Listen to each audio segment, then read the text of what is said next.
گلے ملتے ہوئے اور کھانسی نزلے زکام والے کو نماز میں کھڑا ہوا دیکھا، نماز یہاں سے چھوڑ کر مسجد سے اس کو میں باہر نکال کر پھر نماز پڑھاؤں گا، ورنہ نماز نہیں پڑھاؤں گا۔ آپ لوگ احتیاط ہی نہیں کر رہے ہیں، الزام ہمیں دیتے ہیں، ڈاکٹروں کو دیتے ہیں، ڈاکٹر اپنی جان جو ہے نا ان کی عذاب میں آئی ہوئی ہے، مر رہے ہیں ڈاکٹر، ان کو وینٹیلیٹر نہیں مل رہے ہیں۔ آپ لوگوں نے کھیل بنایا ہوا ہے کرونا کو۔ بھائی یہ کرونا ختم ہونے والی چیز نہیں ہے، 5 سال تک ختم نہیں ہوگا، یہ آپ کو میں بتا دوں، لکھ کر دے رہا ہوں میں آپ کو، یہ چلے گا ایسا ہی۔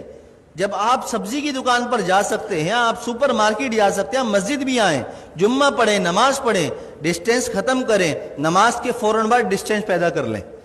سنت نفل پڑھنی ہے، پیچھے چلے جائیں، جگہ بدل لیں، اسی جگہ پر نماز نہ پڑھیں دوبارہ۔ یہ ایک کام تو یہ کریں، ہاتھ نہ ملائیں،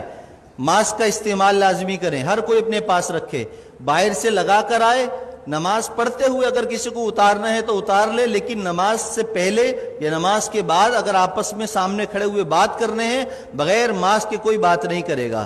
اگر کرے گا تو انشاءاللہ تعالیٰ اس کے خلاف بیان بھی ہوگا، اس کے نام لے کر پھر سب طریق کیا جائے گا۔ عزت بہت ہو گئی ہے، آپ لوگوں نے مجھے بے عزت کر کر کے تنگ کر کے رکھ دیا ہے، اب نہیں، اب میں آپ کو بے عزت نہیں کروں گا، اب میں آپ کو سکھاؤں گا دین پر عمل کیسے ہوتا ہے، اور یہ حکومتی احکامات پر عمل کیسے ہوتا ہے، یہ ہمیں بھی آتا ہے کرانا۔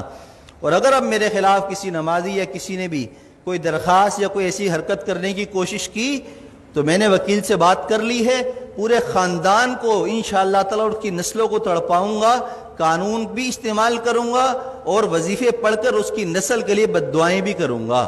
اس لیے کہ میں بہت تنگ آ چکا ہوں آپ لوگوں کی ان حرکتوں کی وجہ سے۔ 3 مہینے ہو گئے مجھے برداشت کرتے ہوئے، بد احتیاطی ختم کرنے کا نام کوئی نہیں لے رہا، بس ٹائم پر ٹک ٹک ٹک ٹک اذان، ٹک ٹک ٹک ٹک اذان۔ ابے پرہیز تو کرو،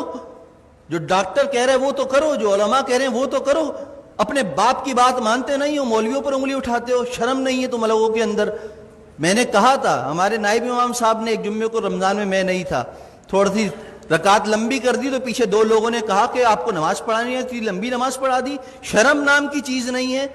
امام کو ایسے کہتے ہو؟ پورا زندگی جس نے قرآن پڑھنے میں، علم حاصل کرنے میں لگا دی، تمہاری نماز پڑھاتا ہے، اس کو تم کہتے ہو نماز پڑھانی نہیں آتی؟ تمہیں تو طہارت اور غسل نہیں آتا،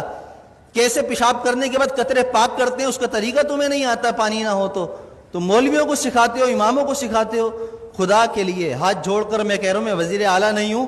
کہ کرپشن کر کے ہاتھ جوڑ رہا ہوں آپ کے سامنے، میں امام ہوں، میرا کردار آپ کے سامنے ہے۔ 7 سال ہو گئے، میری ساری نمازیں، سب کچھ، کسی نماز میں اگر میں نہیں ہوں تو اس کی کوئی نہ کوئی شرعی عذر ہوتا ہے میرے پاس، لیکن وہ عذر پیش کرنا میرا آپ کے سامنے نہیں ہے، میں آپ کے سامنے پیش کروں، اللہ کے سامنے پیش کر دیتا ہوں، میرا دل صاف ہے، مجھے ضرورت نہیں اپنی صفائیاں دینے کی۔ لیکن احتیاط کیجئے، عمل کیجئے، جمعے کی نماز بھی مل کر کھڑے ہو کر پڑھیے اور فوراً جدا ہو جائیے، دور کھڑے ہو کر سنتیں پڑھیے، اور عصر کی نماز سے ماسک کا اہتمام کیجئے، جیب میں رکھ کر لائیے، پہن کر لائیے، بات کرنی ہو ماسک لگا کر پہنیے، مجھ سے مسئلہ پوچھنا ہو 1 فٹ دور بیٹھ کر مجھ سے مسئلہ پوچھیے، ہاتھ اور ملانے کی اور مجھے خیریت لینے کی آپ کو ضرورت نہیں، الحمدللہ میں خیریت سے ہوں۔ اللہ ہم سب کو دین کی سمجھ اور عمل کی توفیق عطا فرمائے۔ میری باتیں کسی کو بری لگی ہوں تو پیشگی معذرت ہے، معذرت، جزاک اللہ خیر۔